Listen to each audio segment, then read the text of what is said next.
আসাম মন্ত্ৰিসভাত কৰিমগঞ্জ জিলাক সলনি কৰা হৈছে। নতুন নাম কৰা হৈছে শ্ৰীভূমি।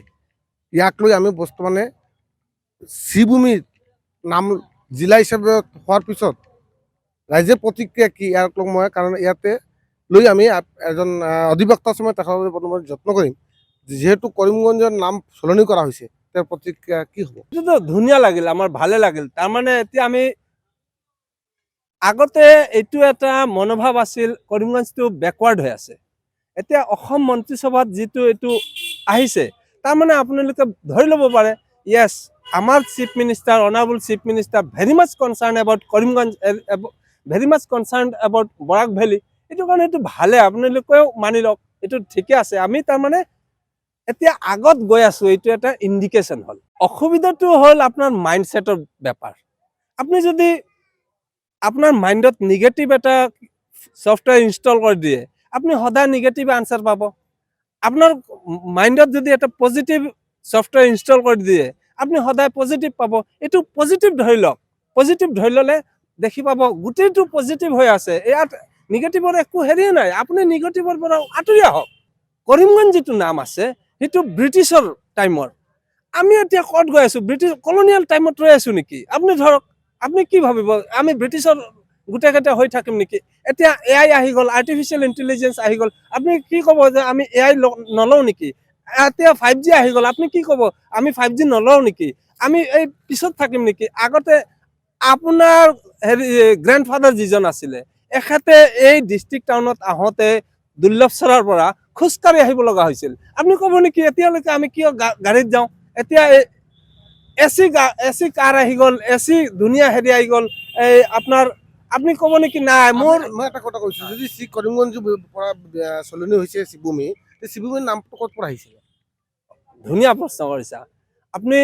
তাৰমানে হিষ্ট্ৰীত হেৰি কৰি লওক, হিষ্ট্ৰী চালে আপুনি পাব যি সময়ত ৰবীন্দ্ৰনাথ ঠাকুৰ আহিছিলে এই ডিষ্ট্ৰিক্টত ভৰি দিয়াৰ পিছত ৰবীন্দ্ৰনাথ ঠাকুৰে ইয়াৰ সুজলা হামলা ৰূপখিনি দেখি তেখেতে কৈছিল এইটো ভূমিটো শ্ৰী হয়, ধুনীয়া হয়। এইটোৰ পৰা এই নামটো হ'ল শ্ৰীভূমি। সঁচাকে আমি যদি আমাৰ মাতৃভূমিক সঁচাকে শ্ৰদ্ধা কৰিব লাগে তেনে আমাৰ মাতৃভূমিক শ্ৰীয়ে ক'ব লাগে।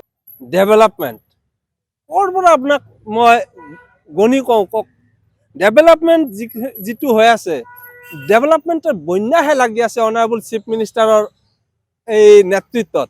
কেনেকা এটা আহি গ'ল এই মেডিকেল, এই কৰিমগঞ্জৰ ৰামকৃষ্ণগড়ত এটা মেডিকেল কলেজ হৈ আছে, এইটো ডেভেলপমেণ্ট নহয় জানো? তাৰপিছত আপুনি আগতে শিলচৰৰ পৰা কৰিমগঞ্জ আহোঁতে আপুনি সাক্ষী আছে, আজিৰ পৰা 15-20 বছৰ আগত কৰিমগঞ্জৰ পৰা শিলচৰলৈকে যাওঁতে কিমান টাইম লাগিছিল, আৰু গাড়ী চলিব লগা পথ নাই হৈ গৈছিল। যিটো কাৰণে এজন চিফ মিনিষ্টাৰে ক'ব লগা হৈছিল কৰিমগঞ্জৰ মাটি বেয়া। কৰিমগঞ্জৰ মাটি বেয়া নেকি আপুনি কওকচোন বাৰু? হয় নিশ্চয়, যিমান হ'ব লগা আছিলে ইমান হৈ আছে, আকৌ হ'ব। কাৰণ এতিয়া যি জমানা আহি গ'ল। এতিয়া আপুনি আগতে ধৰি লওক এই আপোনাৰ 1942 এটা ইনষ্টেণ্ট ধৰি লওক, এইটো 1942 যি সময় আছিলে প্ৰি ইণ্ডিপেণ্ডেঞ্চ কি আছিলে, এই লাহোৰত অধিৱেশন হ'ব লগা আছিল। কিন্তু লাহোৰৰ অধিৱেশনত যাবলগীয়া হ'লে কেনেকাকৈ আছিল? আজি ইয়াৰ যিটো পথ, কৰিমগঞ্জৰ যিটো পথ চাই লওক কিমানখিনি হৈ আছে। কৰিমগঞ্জৰ যিটো স্কুল সেইটো ডেভেলপমেণ্ট আপুনি চাই লওক। কৰিমগঞ্জৰ এতিয়া এই চাব ডিষ্ট্ৰিক্ট হৈ গ'ল, মানে কৰিমগঞ্জৰ মানুহৰ ঘৰত চৰকাৰ পালেগে। এতিয়া আপুনি কি ক'ব? যদি আপুনি ধৰি লয় ডেভেলপমেণ্ট হোৱা নাই তেনে আপোনাৰ মাইণ্ডছেট এইটো আপুনি ধৰি লওক সেইটো ডেভেলপমেণ্টৰ পিনে আমি দৌৰি আছো, আৰু যিখিনি মান হৈ আছে সঁচাই ধুনীয়া হৈ আছে আৰু হ'ব, এইটোও ধুনীয়াই হ'ব। আৰু ডেভেলপমেণ্টৰ প্ৰতি ডেভেলপমেণ্ট শব্দটো অকল আপুনি শব্দৰে আপুনি বিচাৰ কৰিব নোৱাৰে ন। ডেভেলপমেণ্ট মানে কি হয়? সাষ্টেইনেবল ডেভেলপমেণ্ট। চাওক সাষ্টেইনেবল ডেভেলপমেণ্ট কিমানখিনি আছে, তাৰপিছত আকৌ চলিব লগা ডেভেলপমেণ্ট যিটো আছে সেইটো কিমান ধুনীয়া হৈ আছে, এতিয়া সুজলা হামলা হৈ আছে।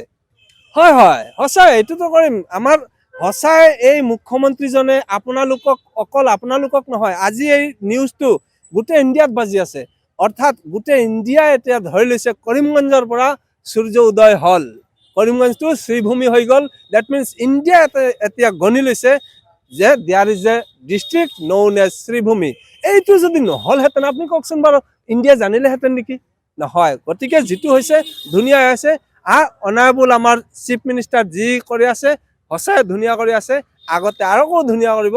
আপোনালোকে সাক্ষী হৈ আছে, সাক্ষী হৈ থাকিব। নাম সলনি আমাৰতো কোনো আপত্তি নাই।